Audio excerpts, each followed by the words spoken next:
അപ്പൊ ഇന്നത്തെ രണ്ടാമത്തെ പടം എക്സ്ട്രാ ഡീസന്റ്. ഇടി നിങ്ങൾ എക്സ്ട്രാ ഡീസന്റ് ആണോ മിസ്റ്റർ ജിത്തുഭായ്?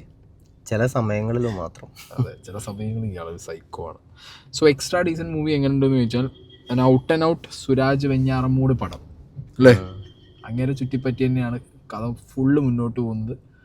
അങ്ങേരുടെ സൈക്കോത്തരമാണ് പടത്തിനകത്ത് ഫുള്ളുള്ളത്. പക്ഷെ പടത്തിൻ്റെ ഒരു സെക്കൻഡ് ഹാഫ് ആകുമ്പോഴത്തേക്ക് നമുക്ക് വേറൊരു സൈക്കോയെ കാണാൻ പറ്റും എന്നുള്ളതാണ് ഈ പടത്തിൻ്റെ ഒരു മെയിൻ സംഭവമായിട്ടുള്ളത്. സോ അമീർ പള്ളിക്കൽ ഡയറക്ടർ, ആഷിഫ് കക്കോടിയാണ് ഇതിൻ്റെ റൈറ്ററായിട്ടുള്ളത്. And Suraj Venjaramoodu and just kidding, Shyam Mohan, Grace Antony, Rafi, Vineeth Thattathil, പിന്നെ സുധീർ കരമന, കുറേ പേരുണ്ടല്ലേ, വിനയ് പ്രസാദ്, ഒരുപാട് പേരുണ്ട് കേട്ടോ അഭിനയിച്ചത്. ഇതൊരു ഫാമിലിക്കകത്ത് നടക്കുന്ന സുരാജിൻ്റെ ക്യാരക്ടർ ചുറ്റിപ്പറ്റിയിട്ടുള്ള ഒരു മൂവിയാണ്. അതായത് ചെറുപ്പം ആദ്യം കാണിക്കുന്നു, പിന്നെ അങ്ങനെ കഥ ബിൽഡാവുന്നു, ടോക്സിക് പാരന്റിങ് അതിലൂടെ കുട്ടിക്ക് വരുന്ന അല്ലേ. ടോക്സിക് പാരന്റിങ് അത് കാണിക്കാൻ വേണ്ടി കുറച്ച് ടോക്സിക് ആയിട്ടുള്ള ഒരു അച്ഛനെ കാണിച്ച പോലെയാണ് എനിക്ക് ഫീൽ ചെയ്തത്. ടോക്സിക് പാരന്റിങ്ങിന്റെ ഒരു ലെവൽ ഇങ്ങനെ ആദ്യം കാണിച്ചിട്ട് പിന്നെ അവിടെ നിന്നാണ് കഥ ബിൽഡായിട്ട് പിന്നെ ഈ സുരാജിന്റെ ക്യാരക്ടറിൽ വരുന്ന പെട്ടെന്ന് പെട്ടെന്നല്ല അതുകൊണ്ട് വരുന്ന ഒരു ചേഞ്ച് ആയിട്ട് എനിക്ക് പേഴ്സണലി ഫീൽ. അയാൾ ആ ചേഞ്ച് പ്രകടിപ്പിച്ചത് പെട്ടെന്ന് ഒരു ദിവസം രാവിലെ എണീച്ച് വന്ന് അങ്ങനെ ഒരു എന്താ പറയാ പെട്ടെന്നൊരു പൊട്ടിത്തെറി സുരാജിൽ ഉണ്ടാകുന്നു. ഓക്കെ, അപ്പോൾ ആ ക്യാരക്ടറിനെ ബിൽഡ് ചെയ്ത് കൊണ്ടുവരുന്നതായിരുന്നു ഫസ്റ്റ് ഹാഫ് ഉണ്ടായിരുന്നത്. ആൻഡ് ആ ഒരു ക്യാരക്ടറിൻ്റെ ഷിഫ്റ്റ് വന്നതിന് ശേഷം ആ കുടുംബത്തിൽ നടക്കുന്ന കാര്യങ്ങളൊക്കെയാണ് സെക്കൻഡ് ഹാഫ് മൊത്തം കാണിച്ചിട്ടുണ്ടായിരുന്നത്. ഇതിൽ ഞാൻ പറഞ്ഞല്ലോ ഔട്ട് ആൻഡ് ഔട്ട് സുരാജ് എന്ന് പറഞ്ഞ ആളുടെ മാത്രം ഫോക്കസ് ചെയ്തിട്ടാണ് ഈ കഥ മുന്നോട്ട് പോകുന്നത്. സോ സുരാജിൻ്റെ മാനറിസംസ്, സുരാജിൻ്റെ ആ ഒരു കൈൻഡ് ഓഫ് സൈക്കോ തരം, സുരാജിൻ്റെ ക്യാരക്ടറിൽ വരുന്ന ഷിഫ്റ്റുകൾ, എനിക്കും തോന്നിയത് അങ്ങനെ തന്നെയാണ്. സുരാജിനെ എൻജോയ് ചെയ്തിട്ടുണ്ട്. സുരാജ് വെഞ്ഞാറമ്മൂട് എന്ന് പറയുന്ന ഒരു ആക്ടർ അയാളുടെ ടാലന്റ് ഒക്കെ കാണിക്കാൻ നമുക്ക് നന്നായിട്ട് എൻജോയ് ചെയ്യാൻ പറ്റുന്നുണ്ട്. അയാൾ കാണിക്കുന്ന സൈക്കോ തരങ്ങളും കാര്യങ്ങളും നമ്മൾ നന്നായിട്ട് എൻജോയ് ചെയ്യുന്നുണ്ട്. പക്ഷെ ഇതിന്റെ കഥ എവിടേക്കോ പ്രേക്ഷകരായിട്ട് എനിക്കറിയില്ല, ഞാൻ എല്ലാരും പറയുന്നില്ല, എന്നെയും ജിത്തുഭായിന്റെയും കേസ് നോക്കുമ്പോൾ ഞങ്ങൾക്ക് ഒരുപോലെ ഞങ്ങൾക്ക് ഇങ്ങനെ കിട്ടിയില്ല എന്ന് പറഞ്ഞാൽ പോയാൽ നമുക്കതൊരു എക്സ്ട്രാ ഡീസന്റ് ആയിട്ട് തോന്നിയില്ല, കണക്ട് ആവണില്ല പടം കണ്ടപ്പോ. ഞങ്ങൾക്കത് എപ്പോഴും ഇങ്ങനെ ഒരു സിനിമ കാണുന്ന ഫീലുകൾ വരുന്നില്ല, അങ്ങനെയാണ് എനിക്ക് തോന്നിയത്. ഇതിന്റെ സീൻ എന്തായെന്ന് വെച്ച് കഴിഞ്ഞാൽ ഔട്ട് ആൻഡ് ഔട്ട് സുരാജിന്റെ ക്യാരക്ടറും പിന്നെ ഈ പാരന്റ് മകൻ സാധനമാണെങ്കിലും മുന്നോട്ട് പോകുന്നത്. ഇതിൽ എവിടുന്നൊക്കെയോ ഇത് സുരാജിൽ നിന്ന് മാറി പാരന്റ്സിലേക്ക് ഇതിന്റെ ഒരു കഥ ഫോക്കസ് ചെയ്യുമ്പോൾ ചില റീസൺസ് ഒന്നും, അതായത് ഈ സൈക്കോത്തരം വരാനും അല്ലെങ്കിൽ ഈ സൈക്കോയെ സഹിക്കാനുള്ള ചില റീസൺസ് ഒന്നും അത്ര ഡൈജസ്റ്റ് ചെയ്യാൻ എനിക്ക് പറ്റില്ല. ആ റീസൺ കൊണ്ട് മാത്രം ഇവരിപ്പോൾ ഒരു സൈക്കോനെ സഹിക്കുമോ, അല്ലെങ്കിൽ ഈ ഒരു റീസൺ വെച്ചിട്ട് ഇവൻ സൈക്കോ ആകുമ്പോൾ ഇതിന് വേറെ വഴികളില്ലേ, ആരും ഇല്ലേടെ വേറെ എന്നുള്ള തോന്നലൊക്കെ ചില സമയത്ത് നമുക്ക് ഉണ്ടാക്കിയിട്ടുണ്ട്. ഇതൊരു കഥയ്ക്ക് വേണ്ടി ചെയ്ത പോലെ തന്നെയാണ് തോന്നുന്നത്. ഒരു പ്ലോട്ട്, ഒരു ഡിഫറെന്റ് പ്ലോട്ടാട്ടോ. അതായത് ഞാൻ ഇതുമാതിരി അച്ഛൻ മകൻ അമ്മ അതിലൊരു സൈക്കോ, ആ സൈക്കോ ആവാനുള്ള ഒരു പാസം, ഒരു പാസം എലമെന്റ്. സാധാരണ ഇങ്ങനെ ഒരു സിനിമയിൽ ഒന്നുമില്ലെങ്കിൽ സെന്റിമെന്റ്സ്, അല്ലെങ്കിൽ അച്ഛനും അമ്മേനെയും മാത്രം ഒപ്പം നിന്ന് ബാക്കിയുള്ളവരെല്ലാവരും കാണുന്ന ആൾക്കാർ സൈക്കോ ആവും. അതില്ലേ ചാൻസ് ഒക്കെ ഉണ്ട്. അങ്ങനെ ഒരു സാധനമുണ്ട്, കാണുന്ന ആളുകൾക്ക് ഒരു സൈക്കോ ആവും. പിന്നെ ചിരി വന്നു എന്ന് ചോദിച്ചു കഴിഞ്ഞാൽ എനിക്കങ്ങനെ ഒരു മേജർ ചിരി പൊട്ടിയ അവസ്ഥയൊന്നും ഉണ്ടായിട്ടില്ല. പക്ഷെ തിയേറ്ററിനകത്തില്ലേ എനിക്ക് അവിടെ ഇവിടെ ഓരോ ചിരി തോന്നില്ല. സുരാജ് വെഞ്ഞാറമ്മൂട് ഓക്കെയാണ്. പിന്നെ നമ്മളെ ഇയാളും ലാസ്റ്റ് ഹാഫ് ടൈമിന് ശേഷം വിനീത് തട്ടത്തിൽ അങ്ങേര് വന്നതിന് ശേഷം പിന്നെ അങ്ങേര് വന്നതിന് ശേഷം കുറച്ചും കൂടി കൂടുതലായിട്ട് ചിരി എലമെന്റ്സ് ഒക്കെ നമ്മളെ റാഫി അയാളെ കുറച്ച് അവിടെ ചില സമയത്ത് അങ്ങേര് ക്ലീഷയായിരുന്നു.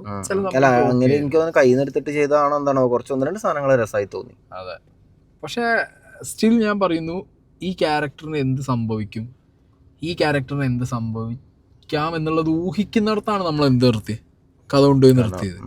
അങ്ങനെയാണ് നിർത്തിയത്. ഈ ക്യാരക്ടർ എന്തൊക്കെ ചെയ്യാം, അതായത് ഇയാൾ ഏത് എക്സ്ട്രീം വരെ പോവാം.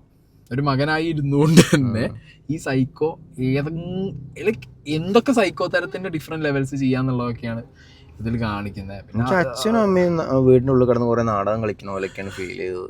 കാരണം നേരത്തെ പറഞ്ഞ പോലെ ഉൾക്കൊള്ളാൻ പറ്റണില്ല ശരിക്കും അങ്ങനത്തെ കാര്യങ്ങൾ. അങ്ങനൊന്നും നടക്കുമെന്നുള്ളൊരു തോന്നലല്ലേ, ഇതൊക്കെ എവിടെയും നടക്കുമെന്നുള്ളൊരു തോന്നല് ഒരു പ്രതീതി ജിത്തുവായിക്ക് വന്നതാണ് ജിത്തുവായി പറയുന്നത്. എന്താണെങ്കിലും എന്നെ സംബന്ധിച്ചിടത്തോളം ഞാൻ പറഞ്ഞല്ലോ, എനിക്ക് സുരാജ് വെഞ്ഞാറമ്മൂട് എന്ന് പറഞ്ഞൊരു വ്യക്തിയുടെ ഒരു ഔട്ട് ആൻഡ് ഔട്ട് പെർഫോമൻസ് ഉള്ളൊരു ക്യാരക്ടർ, അത് അയാൾ നല്ല സുരാജ് ഓക്കെ ആണോ ആ കാര്യത്തിൽ? എനിക്ക് ഡൗട്ട് ഒന്നും വന്നിട്ടില്ല. സുരാജ് വെഞ്ഞാറമൂട് അടിപൊളിയായി ക്ലീൻ ആയിട്ട് അത് ചെയ്തിട്ടുണ്ട്.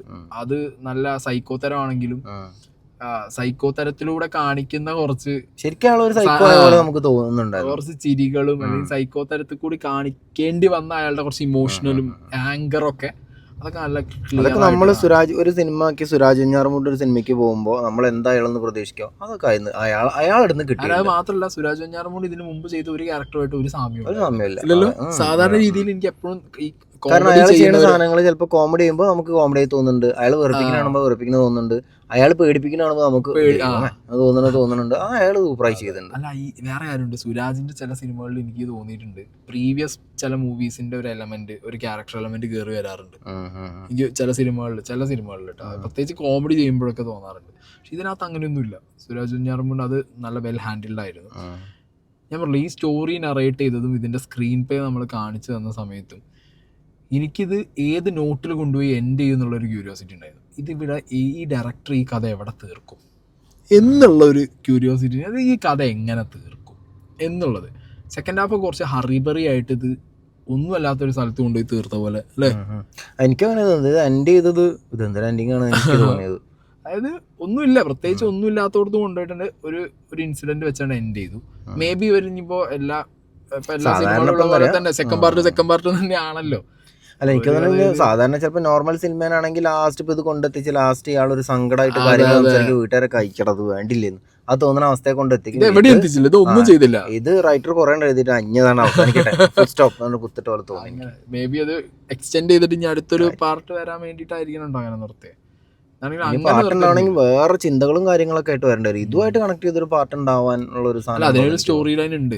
ആ സുരാജിന്റെ ക്യാരക്ടറിനെ വെച്ചിട്ട് വേണമെങ്കിൽ സ്റ്റോറി ലൈൻ ഉണ്ടാക്കാം. അല്ലെങ്കിൽ സുരാജിനെ വെച്ച് വേണമെങ്കിൽ കുറെ സാധനങ്ങൾ പോവാം ഈ ഒരു ഇത് വെച്ചിട്ട്. പിന്നെ ആളെ കയ്യിലത് ഭദ്രമായിരിക്കും.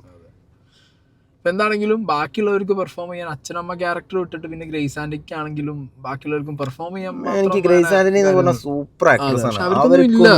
ഇതിനകത്തില്ല പെർഫോം ചെയ്യാൻ മാത്രമില്ല. ഇതിനകത്ത് സുരാജിനും അച്ഛനും അമ്മയ്ക്കും പെർഫോം ചെയ്യാനുള്ള സാധനങ്ങൾ തന്നെ ഉള്ളൂ.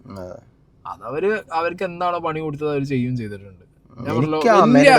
ക്യാരക്ടറൊന്നും തീരെ ദഹിക്കണില്ല. അതാണ് ആ സിനിമേന്റെ ആവശ്യം. പക്ഷെ സൈക്കോ സുരാജും സൈക്കോ തരം കാട്ടുന്ന അമ്മയാണ്. അപ്പൊ ഓക്കെ ഗൈസ്, ഞാൻ പറഞ്ഞു ഇതൊരു ഡീസന്റ് മൂവി, ഒരു തിയേറ്റർ വാച്ച്. പക്ഷെ ആ അച്ഛൻ മറ്റേ കുറച്ച് ടോക്സിക് ആയിട്ടുള്ള അച്ഛനായിരുന്നെങ്കിലും മനസ്സിലെവിടേക്കോ നന്മയുള്ള ഒരു അച്ഛനായിട്ടാണ് അതിൽ സുധീർ കരമന ചെയ്തത് എനിക്ക് തോന്നി. കാരണം അയാൾക്ക് ഓരോ പ്രശ്നങ്ങൾ വരുന്ന സമയത്ത് അയാൾക്ക് ഇടയ്ക്ക് ഒരു കൺഫ്യൂഷൻ വരുന്നുണ്ട്. അങ്ങനെയൊക്കെ കൊണ്ടിരുന്നതാണ്. അതായത് ഒരു വൺ ടൈം വാച്ച്. ഈ ഫെസ്റ്റിവൽ മൂവീസിന്റെ ഫ്ലോ ഉണ്ടല്ലോ ഇപ്പോൾ ഈ ബ്ലഡ് ബാത്തിന്റെ ഇടയിൽ ആളുകൾക്ക് വേണമെന്നുണ്ടെങ്കിൽ ഡിഫറെന്റ് ആയിട്ട് ഒരു സാധനം. അതാണ് ഒരു വ്യത്യാസം. അതുകൊണ്ടാണ് കുറച്ച് ആൾക്കാർക്ക് ചിരിച്ചത്. കുറച്ച് ആളുകൾ തിയേറ്ററിൽ ചിരിക്കാൻ കാരണം may be they have seen rifle club, Marco, മറ്റൊരു ഗുണ്ട അടി വെടി ഇടി തീ ബ്ലഡ് ബാത്ത് പടങ്ങളുടെ അതിന്റെ ഇടയിൽ ഒരു നാട്ടുമ്പുറം അല്ലെങ്കിൽ നമ്മളെ നാടിന്റെ ചുറ്റുപാടൊക്കെ കണ്ടപ്പോ ഒരു സുഖം സൈക്കോ സാധനം കിട്ടിയപ്പോ നാട്ടുകാർ. എനിക്ക് സിനിമ കഴിഞ്ഞ് ഇറങ്ങിയപ്പോഴും വന്നൊരു ഫീൽ എന്താ വെച്ചിട്ടുണ്ടെങ്കിൽ ഇപ്പൊ മലയാള സിനിമയിൽ ലാസ്റ്റ് ആയിട്ട് ഇറങ്ങിയ ഒരു സിനിമ കണ്ടു അത്ര നോട്ട് ലൈക്ക് എന്താ പറയാ ഒരു എക്സെപ്ഷണൽ അല്ലെങ്കിൽ ഒരു ഭയങ്കര ബ്രില്യൻ അങ്ങനെ ഷോട്ട് അങ്ങനെയൊക്കെ തോന്നുന്നു. ചിലരൊക്കെ പറഞ്ഞിട്ടുണ്ടായിരുന്നു മറ്റേ ഇതില്ല നമ്മളെ എന്താ മുകുന്ദനുണ്ണി വെച്ച് കമ്പയർ ചെയ്യും. അതിനിടയിൽ ഫോൺ ചെറുതായിട്ടൊന്ന് ഓഫായി. സോ കൂടുതലൊന്നും പറയാല്ല. ഫെസ്റ്റിവൽ ടൈമിൽ നിങ്ങൾക്ക് ഫാമിലി ആയിട്ട് കയറി ഒരു വൺ ടൈം വാച്ച് സുരാജിന്റെ ഒരു പെർഫോമൻസ് കാണാം. എത്ര മാത്രം, അല്ലാതെ ഭയങ്കര അടിപൊളി ഒരു സംഭവം ഒന്നും പറയുന്നത് ഒരു ത്രില്ലറോ ഇൻവെസ്റ്റിഗേഷനോ ഒന്നുമല്ല. ഒരു സൈക്കോ തരം സുരാജിന്റെ ഒരു വേറെ രീതിയിൽ കാണിക്കുന്നുണ്ട്. പിന്നെ മാത്രല്ല സുരാജ് വെഞ്ഞാറമൂടിന്റെ പടം പറയുമ്പോ ചിരിച്ച് മണ്ണ് തപ്പും ചേരിച്ച് കയറിയിട്ടൊന്നും അറിയില്ല. ആ ഒരു ക്യാരക്ടറിന് വേണ്ട കോമഡി ക്യാരക്ടറിൽ വരുന്ന ഷിഫ്റ്റുകളിൽ വരുന്ന കോമഡികൾ ചിലപ്പോൾ വർക്കൗട്ട് ആയാലായി നിങ്ങൾക്ക് അത്രേ ഉള്ളൂ. സോ എനിക്കൊരു ബേസിക് ആവറേജ് മൂവി അത്രേ ഉള്ളൂ.